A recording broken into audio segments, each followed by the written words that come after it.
My name is Madasar Tawakal. I am a compliance and privacy director of compliance and privacy at a subsidiary of Ford Motor Company called Ford Direct. Cool. What's Ford Direct? Ford Direct does digital advertising and marketing for Ford Motor Company. So what we do is it's one of the only companies in the automotive realm that does specific digital advertising and marketing for all of the 3,000 plus dealers, Ford and Lincoln dealers. So we provide them with websites, we provide them with digital advertising, you know, and display ads on Google or Facebook and stuff like that. For sure. How did you find out about that? Hear about that? So my background is unique. Prior to Ford Direct, I've been at Ford Direct for about 7 years. Prior to Ford Direct, I worked in Wayne County as an attorney, purchasing director, compliance officer, you name it. And Wayne County, as many of you know, is the largest county in the state of Michigan, where the city of Detroit is in. And so when I joined Wayne County, I was a young attorney, 26 years old, and it was one of the best experience that it gave me in my life, in the sense that I was a young attorney handling multi-million dollar deals, economic development deals, writing ordinances, doing stuff that most attorneys can dream of. But I got that opportunity. So in Wayne County, I represented every department, I represented every agency. I was involved in writing ordinances, suing companies, doing economic development deals. You name it, I did in Wayne County. I did that for 10 years, and then I moved to being the purchasing director. What's an ordinance? Ordinance is the law. Is a law. Basically, in this, when a state does it, it's called a statute. When municipality does it or a county government, it's called an ordinance. For sure. What made you want to become a lawyer? What made me want to become a lawyer? There's two influences in my life that really impacted me. I'm a product of hip hop. Hip hop raised me. Um, I fell in love with hip hop in 1986 when Run DMC came out with Raising Hell. That led to me with my favorite group, Public Enemy. So Public Enemy in hip hop, that it was the height of hip hop in 1989, 1990, which made it fashionable to be intelligent. Because of hip hop, I heard about Malcolm X. And the autobiography of Malcolm X just blew my mind away. In ninth grade, I went from smoking weed and acting a fool to just changing my life around at Ann Arbor Huron High. I went from having a 1.8 GPA in ninth grade to being on a principal's list, 10th grade, 11th grade, 12th grade, and graduating and going on to Michigan State. But hip hop and the autobiography of Malcolm X and just the Black Power movement and the Black militant movement persuaded me to be the best in trying to make an impact in my community. What you see in Malcolm X that made you want to change your life? Brother, Malcolm X, even though I didn't go to jail, it's just the book. Let me back up. That book is still the number one book that is utilized in any prison or prison. It's always checked out. Why? Because Malcolm gave hope to the hopeless. Here was a brother that the whole system threw away. He lost his mom. His father was killed by the KKK. His family was destroyed because of racism. He became a cold hard criminal. And in jail, everyone had given up on him except he got one knowledge, and that was the knowledge of Islam as taught by the Nation of Islam, Elijah Muhammad. And just having the knowledge of yourself, he changed his life drastically. And do you know Malcolm read every book in the prison library, started debating, became the most intelligent person. Most historians say when Malcolm came out of jail, he had the knowledge and wisdom of people with 3 PhDs. And so that goes to give you hope. And the man shook up the world, not with money, not with guns, just with the power of organizing and making a change. Why don't you like Big Law? I didn't say I don't like big law. It's just it wasn't for me to work in big law. I've been since 1990, since high school, a community activist and doing stuff that will impact the community as at the broad. I think when I was in law school, I had an opportunity to intern at different big law firms, and I'll never forget. I went to an interview, And the guy that was interviewing me was a black man who had been at Big Law for almost 5, 6 years and was still working the same job and had not made partner. And I remember him interviewing me, and I asked him, "Hey, how do you like it?" And I remember his response was, "It's a grind." And my next response was, "Do you enjoy it?" And he didn't necessarily enjoy it. He was like, "It's just a grind, man. I'm making great money, but it's a grind." But he wasn't enjoying it. And I think that turned me off. So my first internship I got was with a brother named Judge Adam Shakur. And Adam Shakur was a phenomenal brother who was a community activist. He became the first Muslim judge in U.S. history in 36th District Court in the 1980s, which is the largest district court, one of the largest district courts in the United States. So he was the first Muslim judge. He ended up becoming deputy mayor under the late Coleman A. Young. So Adam Shakur, everyone knew Adam. Adam was a great brother, and I got an opportunity to start interning with him and seeing how attorneys can make an impact in society.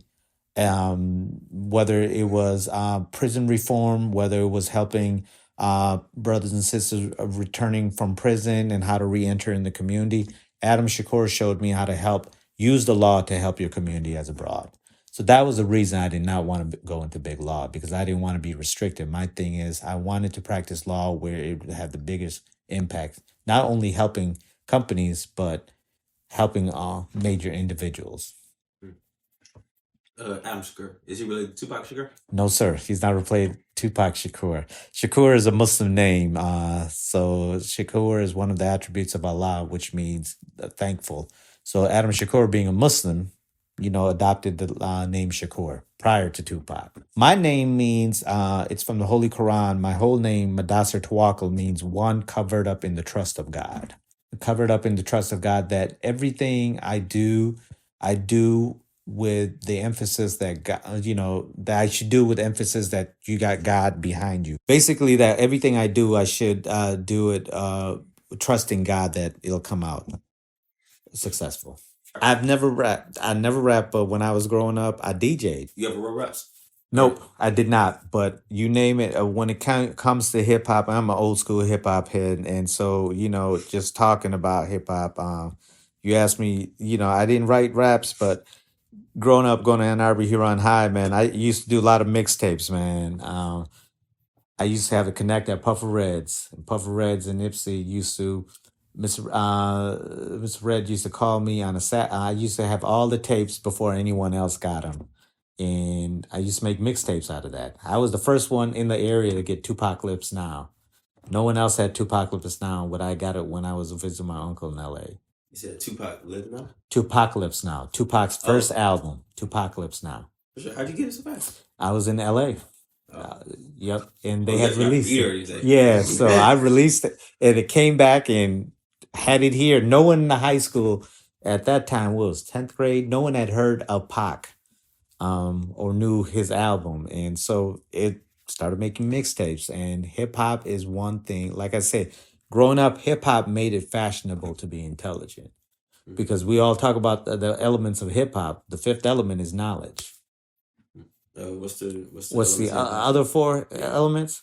DJing, rapping, graffiti, and b-boy, breakdancing. Oh, really? You still think those are staying pillars of the day? There's some foundation of it. It's always different foundation. The rapping is one component of it, but there's a difference between an MC and for me, there's a difference between an MC and a rapper. What's the difference? MC, if you an MC like Nas, I can tell you start dropping freestyle, and they'll just start going freestyle. Where a rapper, he may not have a freestyle rhyme. You got to write it down. You got to figure it out. But an MC will start. You ask him to drop a line, and he or she will start dropping a line. For the sport of it? Not so much the sport of it, the artistic style of it. I mean, if you ask me who my top 5 is, I'll break my top 5 down. From number 1 is Rakim, the God, which every artist looks up to. Number 2 is Nas. Number 3 is Black Thought. Number 4 is, for me, the Jizza from Wu-Tang Clan. Number 5 is KRS-One. So, all right, cool. I know. You probably got a whole different look out on this than the Grammys. Grammys, you watch it? Being artists, there is from a hip hop perspective, generational divide and everything. I, there was a movie called Brown Sugar. They asked, when you fall in love with hip hop, is the period that you think is the best period. So I fell in love with hip hop in the '90s. In the '90s, so you had Jay Z come out, you had Nas come out, you had Outkast come out, and you ask hip hop heads what is the best period? It's the '90s. You ask your generation, it's now. So it's generational. So what we may think as artists, you know, or artistic talent, you may not think it's artistic talent, but everyone, you know, hip hop is so universal in the sense that, you know, artistic form takes different forms. That's all. But now back to Killer Mike's, his album was phenomenal. I mean, his song with Andre 3000 was amazing. And I mean, just the downloads and everything else. And but it can't be based on sales because for a long time hip hop didn't sell. But the thing is Grammys. I mean, Killer Mike was like, okay, I won it. Grammys. I mean, because Grammys for the longest time didn't recognize hip hop. Yeah, I feel like they slow anyway. Yeah. I feel like they like. Yep. I feel like I think Kendrick said that a while ago. I think that's the only reason why they even gave it to Yeah. him. It's like if you cared about rapping, Killer Mike could be platinum, but that was in 2015. Like that was a while ago. So it's like I feel like they late. So, but it's artistic talent. But the thing is longevity. You got artists like Nas is still killing it, doing concerts. His albums, from the downloads and everything else, his King's Disease 1, 2, and 3, his Black Magic 1 and 2. I mean, he's still killing it. Yeah, it's a generational divide, but you got to understand, you know, to move forward in life, you got to look in the past. People who paved the way. You know, you won't be here if the people who didn't fight to give you the rights to film, to give you the rights to go to school and everything else. That's why you got to study history. Everything you could do, you got to study history. It goes back to the essence. I mean, it goes back to the essence of what was hip hop, and that's why you got to study history. The basic five foundations. What was hip hop? Hip hop was talking about what was impacting your community, your livelihood, and everything else. And in the culture, if it comes out that what you rapping about ain't true, what they gonna say? You fake. I mean, unless you let people know, be real with them. My thing is be real with them. Okay, this ain't. I'm just telling a story. This ain't me. But once you get up there and start talking about this is me, and it come out that it ain't you, I mean that X or Twitter will go crazy. But here's the thing. That's why life. Look, if you study the history of hip hop, when we controlled it, black and brown people controlled it.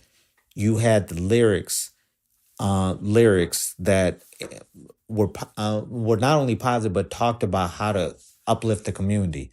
94, 95, you got big industry, white industries, white commercial industries or record companies that started to dictate what rappers would say.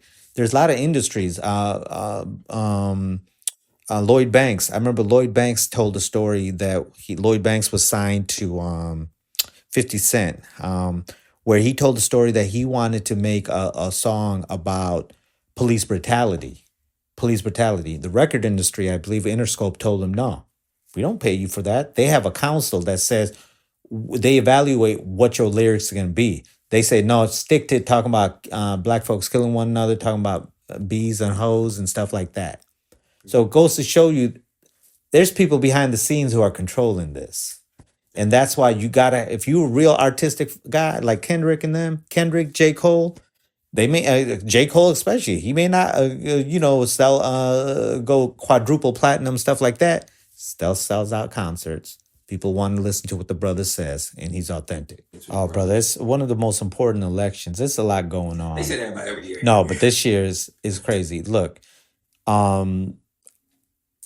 everyone's got to vote. I'm not going to tell you how to vote, but you got to vote what is your best interest, and you got to study whoever you vote for. You got to see where they stand on the issues. How is it going to impact you as a black man? How is it going to impact me as a Pakistani? How is it going to impact other folks? But here, I'll even put it. Let's not even talk about presidential election.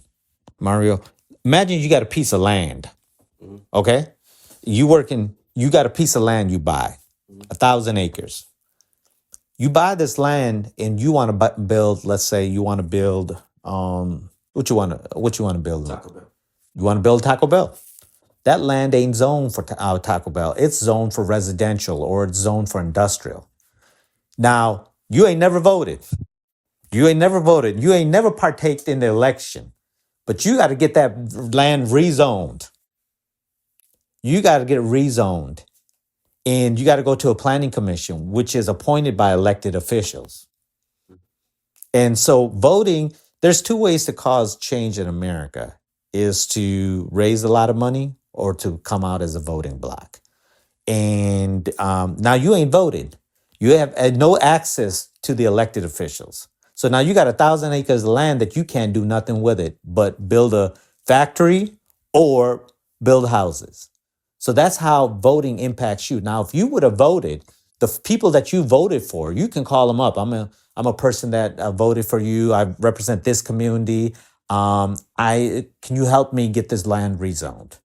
And let me tell you something. People that you vote for, I'm talking about local election. I'm not talking about national, presidential election. Let's start locally. When you vote, you can effectuate change because it'll impact you. Whether it's the prosecutor, it's the judge. If you get caught up in a crime, there's judges who will throw a book at you just because you're a young black male. But the same crime that's committed by a white counterpart, they'll give them leniency. And you decide whether that person is on the bench or not. So voting is important. Now with the elections, the Supreme Court has a lot of sway as to what happens, man.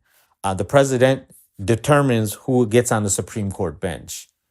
And whether you commit a crime, police brutality cases, being pulled over by a cop, being frisked for no reason, a lot of those cases were decided at the Supreme Court level, man.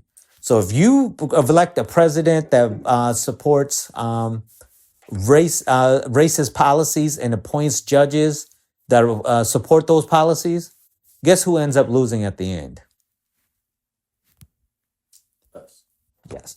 So voting is important, but the key is being smart and making sure you vote for the right people. Don't just vote because someone tells you to vote a certain way. You got to study and educate yourself. But as a young man, Mario, how old are you?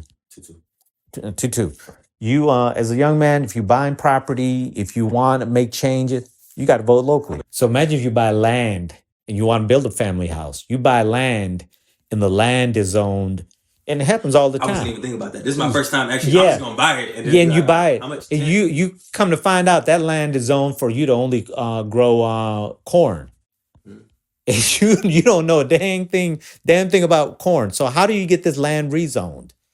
How would you get it? I mean, that's where access. You got to go to the planning commission. There's a whole process. That's why it's so important. But let me tell you something.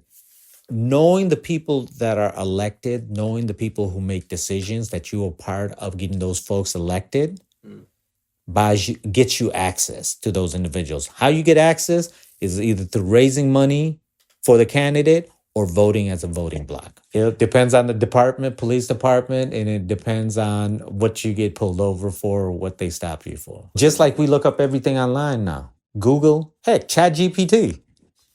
You could use ChatGPT if you wanted, but really Google. For the planning commission, they're appointed by depending on if it's like Ann Arbor, it's the mayor and city council. Ypsi Township, it's the supervisor and the trustees appoint the planning commission. But I'm saying to say, don't rely on Twitter, don't rely on IG and stuff like that out there. Get on Google, do just regular research. Heck, ChatGPT. ChatGPT will at least give you some emphasis. Don't rely on it and do your research. But to answer your question, there's so much on social media.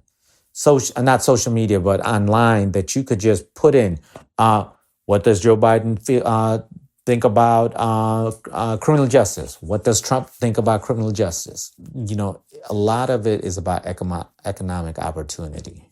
It's all about, be it black, be it white, be it Latinos.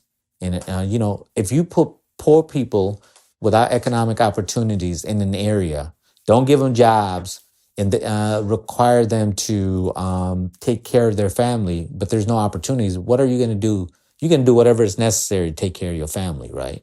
So think about it. In jail, Washington County, Wayne County, it cost them $60,000 a year to house one prisoner. $60,000 a year, approximately. Imagine if this system decided to give people $60,000 to go to school. How many brothers and sisters you know would stop going to jail for $60,000 a year or go to school? And so, but it comes with economic opportunity. The prison system is a major corporate industrial system. People make money off of you going to jail, man.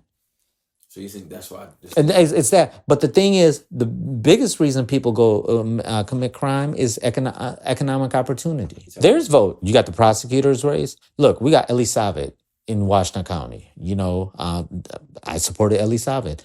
Eli, first thing he did was get rid of cash bail. So what cash bail did is if you were rich and you committed a crime, you could, you know, pay the money and get out of jail on a tether or on a, you know, get out of jail until your trial comes up. What he did, and so said that we're going to get rid of cash bond for minor offenses, because what happens is if you're poor, if you're very poor, you have no money, if they give you a bond, cash bond for $1,000, $2,000, $5,000, and you ain't got that, you or your family can't pay that, you may be in jail until your trial comes up for about 6 to 7 months for a minor offense. Prosecutors, you got judges races. The judge races. Find out who's running. What's that? The judges who sit on Washington, the district courts or the Washington Circuit Court. How many judges is it for each county? It depends on the population. It depends on What population. about us? I believe Washington County is 5 judges. I believe. 5 judges, and it's probably way more in Wayne. Yeah, Wayne is a lot more. They run countywide. No, I think Washington County. No, I'm talking about the circuit court in Washington County that does most of their major trials. I believe it's 5 to 10. Don't quote me on that. Prosecutors, sheriff's office, sheriff. Find out. The sheriff's office. The sheriff's office. I don't think I see the police cars that say sheriff. The sheriff. So sheriff is responsible for enforcing the laws of the county. They're also responsible for managing the jails, county jails in the state of Michigan. Every state has different requirements for sheriffs. In the state of Michigan, the sheriff is responsible for enforcing the county laws, managing the jails, and helping to provide security. They have a lot of power how they enforce the laws. How they enforce the laws. So in Detroit, that's most likely, the local police department. It depends on, it could be, in Detroit, you got different jurisdictions. That story, they got police cars that scope around there for no reason. Yeah. Just bothering people. So then who controls that system? So at the end of the day, if you're talking about the Washington sheriff, be a Washington, Wayne County sheriff, they're elected positions. That's why it's so important to get involved, because if you don't vote, the people who don't represent your interests may get in office. People who say, you know what, we're going to arrest every black and brown person out there. We want to put as many black and brown people in jail. At the end of the day, if someone robs or kills your family member, you don't want them walking. You want a system that puts them in jail, right? Tries them and puts them in jail. So you got to have some type of law and order. But to go after people just because they're black or standing around, that's wrong. That's illegal, actually. They can't do that. So basically, say sheriff department, judges. You got the prosecutor, but the key is, Mario, that we got to get involved in the elections. If you don't get involved, that's the prosecutor. In some states, the prosecutor is called the district attorney, but the DA and the prosecutor, same. How many DAs are there? So every county. So you have every county in the state of Michigan has a prosecutor that's elected. And of course, he or she is not going to try each and every trial. So you have the elected prosecutor as the head of the prosecutors. Then you have, of course, attorneys who work for him or her. Yep. But the key is you got to, if you don't even vote for, people don't want to do presidential. Do vote locally, man. Vote locally. Whether they're going to raise your taxes on your property, you don't vote, and people, you'll have a small group. You'll let small group of people make a decision for you. How does voting impact like financial gains of people? Really, that's the main thing. Like my family, like my grandma, everybody is financial driven family. There's like they ain't got nothing to do with my pockets. Yeah, What I what told does you. I told you. what does that It have to do with depends. money? It depends Because what situation your family's in. this is what it is right now. A lot of people are living check to check, so they're Mm-hmm. saying like, what does this have to do with $800 next month or in 2 weeks? Like, what do you know Mm-hmm. what I'm saying? Yeah. They're thinking about what does this have to do with the money we got to spend on rent? What does this have So to do with this? if they're, when you say living check to check, are they working or check to check, working check to check? What is it like? What does it have to do with them? That's really basically what I'm saying. All right, is this going to better my situation any type of way? It could be a situation where, depending on what elections you're talking about, whether it's the state level or the federal level, they may make decisions. Example, I don't. How old were you in 2008? 8. Okay, 7. 8. So 2008, a lot of people lost their houses. People that had their savings that were wiped out because of the mortgage crisis, and that was because the Republicans and them were in office. They allowed the banks to have free reign on how mortgages were put together when you buy a house. At the end of the day, people ended up losing a lot of money, a lot of benefits. So if you got EBT card and all those benefits, they were cut off. If you got jobs, odd jobs, you lost those small jobs paying minimum wage because there were no more jobs paying minimum wage. So the key is, look, you got to study and make a determination. Yes, you're not going to get anything and everything from whoever you vote for, but the question you got to ask for is which one's better than the other. I'm an independent. I'm an independent, but I've never voted Republican. So because Republicans don't really stand for what I stand for, social justice, helping the less fortunate, holding people, hold, providing services for the less fortunate, whether it's mental health, healthcare services, and stuff like that. So it was a lot. So when I was working, so when I left, when I left, I went to school at Michigan State. Then I went to law school, University of Detroit. So I lived in Detroit for 8 years downtown, and I was in Detroit at a point when the only restaurant in downtown Detroit was Fishbones. So I've seen the development of Detroit and everything else.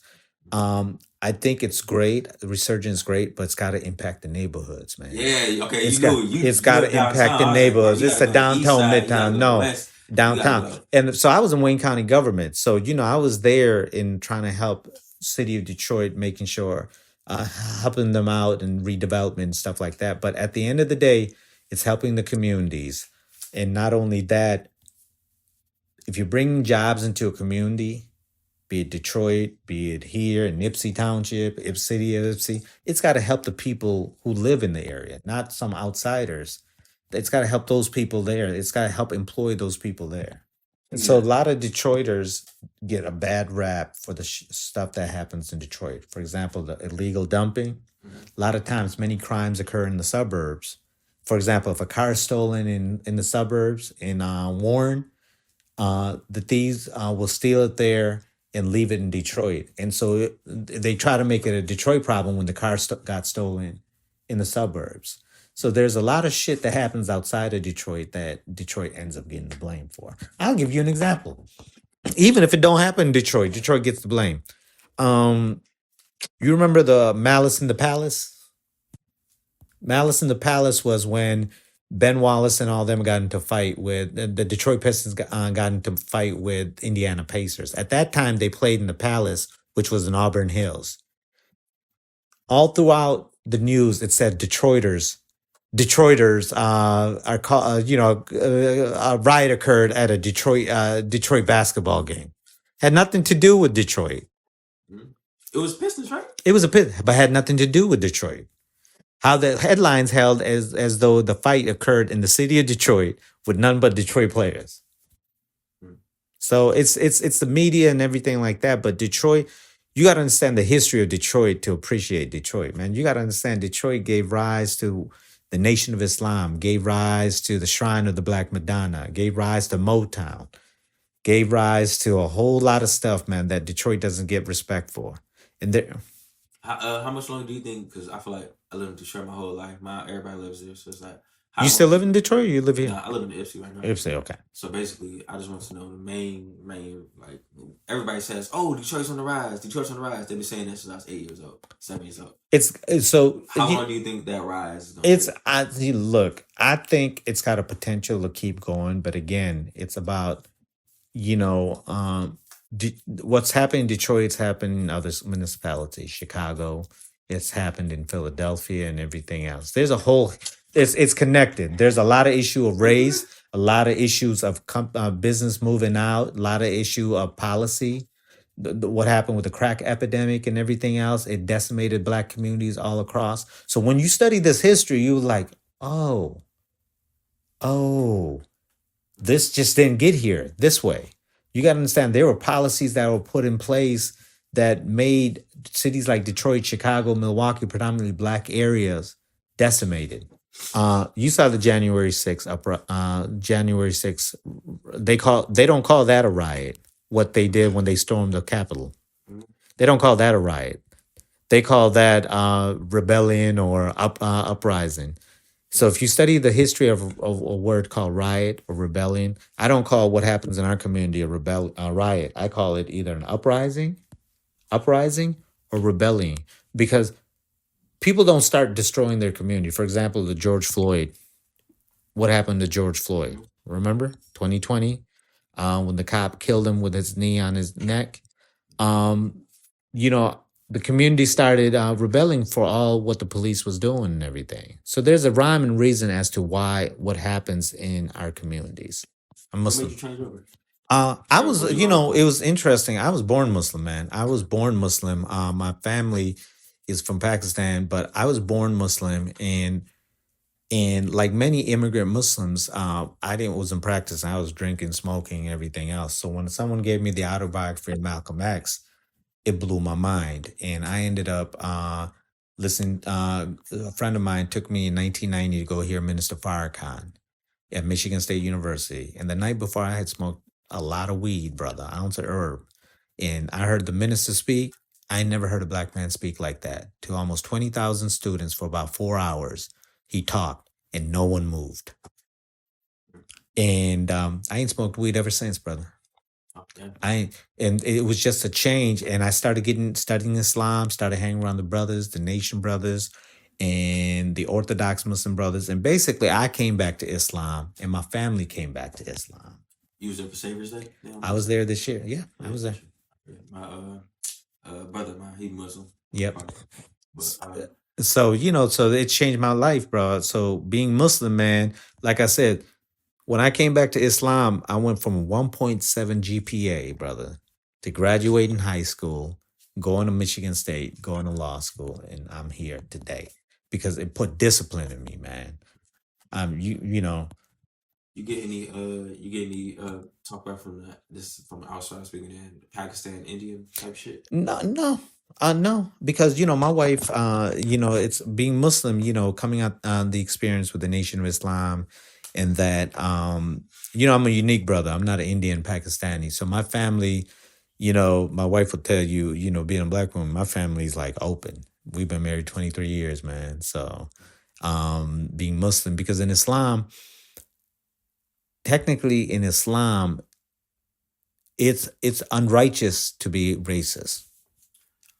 Yeah, that's But what I'm people are, because it's human nature. Like most cats, say, "Yeah, I'm Christian," but be going to the club every night, acting a fool and everything. There's Muslims who have liquor stores, man. What you Muslims having a liquor store for? You don't drink. Why you selling that alcohol? So some people you can't judge people by what they claim to be. You got to study the religion itself. So when you study Malcolm, you see what righteous and what Islam is in action, man. The FBI they would send the finest looking women in New York City to try to go entice this man. Hey, bro. Yes, no lie. The brother was so disciplined, they couldn't get him. They could never get him to drink, smoke. And this brother was a pimp. He was a hustler. He was a weed head. But the FBI, because the FBI knew if they caught him in a compromising position, it would destroy him. Oh damn, I gotta get that bit. You got to get have you ever read the autobiography of Malcolm X? Yeah, I like it. I like it. That's the main reason why I like him more than MLK. I feel like Yeah. MLK is But you gotta understand, MLK and when they killed MLK, yeah. him and Malcolm were at the same philosophical point. But it's like this though. MLK is like a Barack Obama. It's like ain't nobody that fucking perfect. No, let me tell you So something. then Malcolm X is more of a like, okay, yeah, he fucked okay, but he made right at the end of the day. But MLK, the thing is, if you study MLK, growing up, I was yeah, but growing up, I thought the same thing. But when I started studying Dr. King, his last year of his life, that brother was a revolutionary. When he started talking about the war in Vietnam, talking about how the poor are ill-treating, that's when everyone started running away from Dr. King, even the NAACP. Dr. King was by himself. The president dogged him out. And that's when they ended up killing him, bro. Dr. King was a revolutionary. When you realize, so when Malcolm went to Birmingham, Alabama in Selma, Alabama, Selma in 1965, a week before he dies, he goes to Birmingham, Selma to meet with Dr. King. But Dr. King is in jail because he wanted to meet with Dr. King. Can you imagine if those two brothers had came together? Imagine what would have happened. But there was a reason the feds killed him and the feds killed Dr. King. You think they did it? Yeah. I mean, I can give you books and books and books and books on it. Yeah, it was the FBI, and this has been documented. FBI had started infiltrating the Nation of Islam in 1959. Elijah Muhammad's second-hand man, John Ali, was an FBI agent. Oh. Was an agent. If you ever see the movie documentary Who Killed Malcolm X? No. It's on Netflix. Watch it. Damn. Watch it. So yeah, so they infiltrated. Have you heard of a program called COINTELPRO? Mm-mm. Tonight, go home. Teach people. What is it? COINTELPRO. Get online and look at COINTELPRO. COINTELPRO. COINTELPRO was a program started by J. Edgar Hoover in the 60s, whose whole intent was to destroy any black leader or black organization that was involved in helping black communities and black people get together. Oh, that sucks. And so these programs were in place, and all this came out through the hearings in 1975. They ended that, right? Who knows? Education is the key, man. Education is the key, bro. You read one book can change your life, man. To me, it was the autobiography of Malcolm X. When I used to teach in prison, I used to go to Milan Federal Penitentiary. When I was in college, every Friday, I used to go there and talk to the brothers. You don't understand. Brothers used to always tell me, man, tell the brothers out there, man, you ain't got to go to jail to pick up a book and read, man. There's not one brother in jail who will tell another brother, do what I'm doing, man. I'll end with this story, man. One time, the first time I went to jail to speak at Milan Federal Penitentiary, it's a room full of 150 brothers, man.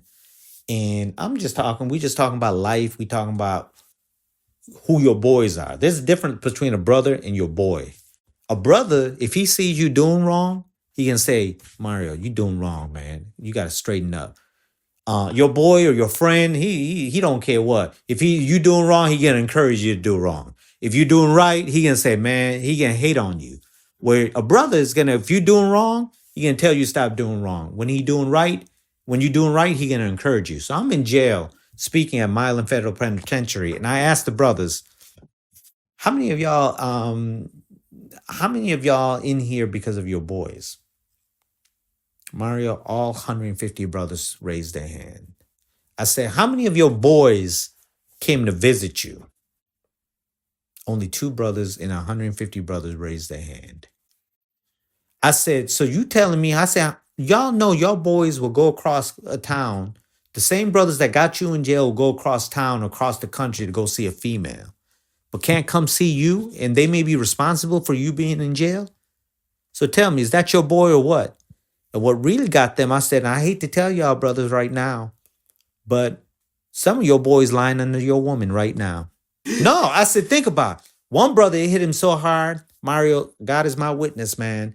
I was working out at Planet Fitness in Dearborn one time, and there was a brother there. He just kept looking at me. I'm just like, why is this brother looking at me, man? I'm lifting weights. He just kept looking at me, and then I finally, I go up there and I say, "Hey, brother, excuse me, man. You keep staring. What's going on, man? Do I know you?" He like, Madasar. I said, yeah. He said, brother, my name is such and such, man. I remember listening to your lectures when you used to come to Milan Federal Penitentiary. He said, I got out about 7 years ago, man, been clean ever since, ain't going back to jail, got a family and everything else. But he said, those lectures that you used to give really helped. So if I change one person, all praises are due to Allah. It only take one person, brother. It took one person, he shook the world up. Surround yourself by positive brothers and sisters. Positive people who are going to encourage you to do right and stay away from the wrong, who bring the best out of you. In Washington County, there's so many resources. You got WMBK.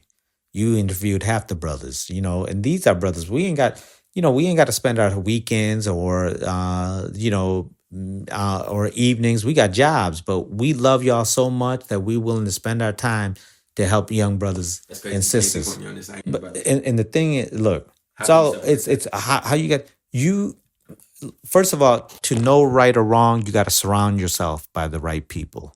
If you grow up in an environment that all you see is negativity, how are you going to act? You're going to act negative, right? You won't be able to distinguish between right or wrong. But if you grow up in an environment where you see both positive and negativity, because it happens not only black folks, I don't use the word N-word. I've never used the N-word. And I don't let my kids use the N-word and everything because just say ignorant. You ain't gonna call someone an N, this and that. The name that some white folks do. Is your kids black? Yeah, my wife black. So, but why you gotta call that? You ain't never seen a Spanish guy call himself a spick or this and that. You ain't gotta call that. If you something ignorant, just say ignorant. I know some folks say it's a term of endearment and everything else. Yeah.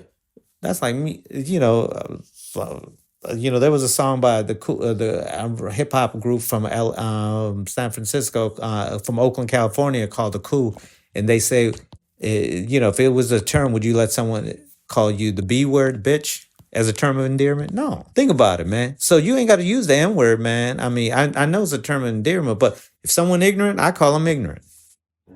On that term, I see y'all niggas later.